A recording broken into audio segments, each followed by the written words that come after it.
नमस्कार मित्रांनो, जिल्हा परिषद, पंचायत समिती आणि ग्रामपंचायत याविषयी मी थोडक्यात माहिती सांगणार आहे तुम्हाला. व्हिडिओ बघण्याआधी व्हिडिओला लाईक अँड सबस्क्राईब करा. चला तर.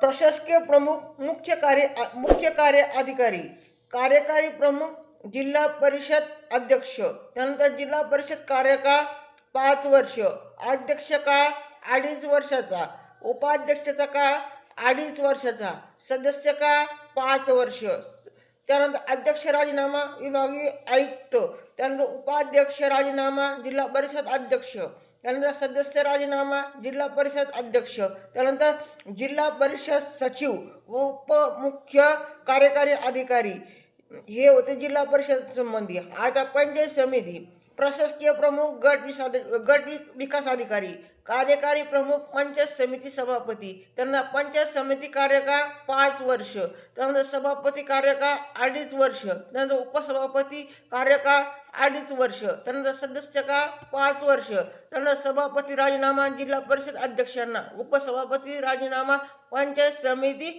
सभापती, त्यानंतर सदस्य राजीनामा पंचायत समिती सभापती, त्यानंतर पंचायत समिती सचिव, गट विकास अधिकारी हे होते पंचायत समिती संबंधात.